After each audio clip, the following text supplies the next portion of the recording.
Salut à tous, c'est Yann. Trop content aujourd'hui de faire une petite recette de pâte à choux avec vous.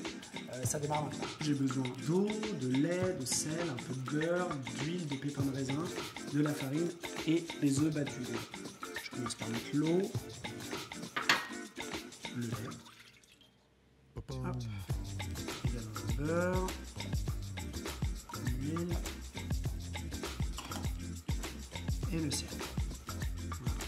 Je vais faire chauffer tout ça.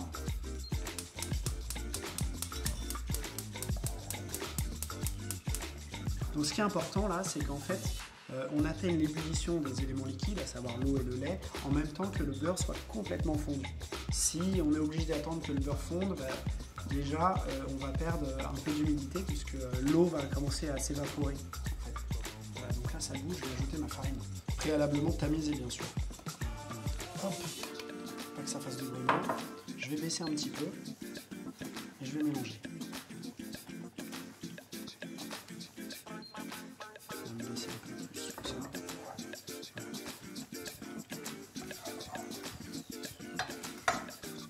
Donc là je la dessèche bien en fait sur le fond pour que elle soit plus pratique à travailler et bien ferme quand tu veux la pocher.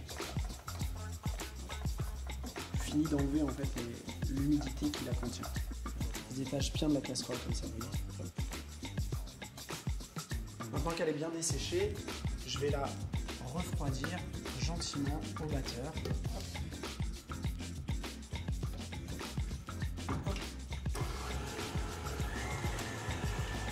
Il ne reste plus qu'à mettre les œufs.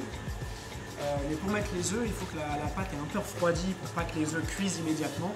Donc on va les laisser comme ça, s'échapper la chaleur. Et je vais mettre les œufs tout doucement, petit à petit, parce que c'est toujours un peu approximatif la fin de l'ajout d'œufs dans la pâte à choux, parce qu'on y va à l'œil. La texture qu'on veut obtenir, c'est une pâte lisse qui se tient bien, pas trop hydratée, parce que sinon ça s'étale. C'est un travail progressif qui se fait à l'œil. Ce qui finalement va décider de l'hydratation de la pâte, c'est en fait le temps qu'on aura passé avant à la dessécher. Si la pâte est très desséchée, elle va avoir besoin d'être un peu plus hydratée. Si la pâte n'a pas été suffisamment desséchée, on mettra un peu moins d'œufs. Mais le but, c'est quand même que la pâte soit riche en œufs.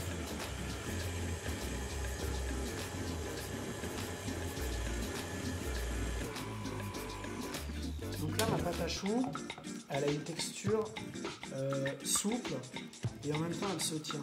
Vous voyez, hop, une petite texture de bec d'oiseau comme on dit souvent. Maintenant, la pâte à choux est prête à être mise en poche. Donc, petite poche.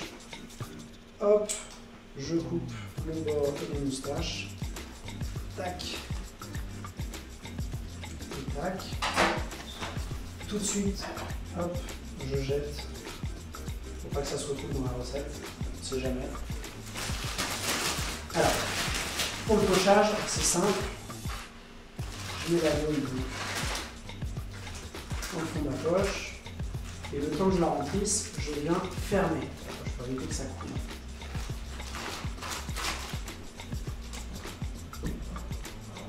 Et c'est parti pour le remplissage.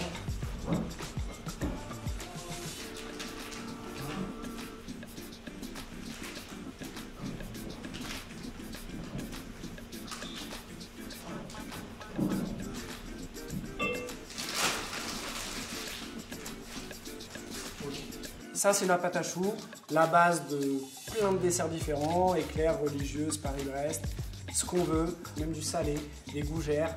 Nous, on va l'utiliser plein de fois, vous allez voir. Donc, c'est une base à maîtriser qui est très importante.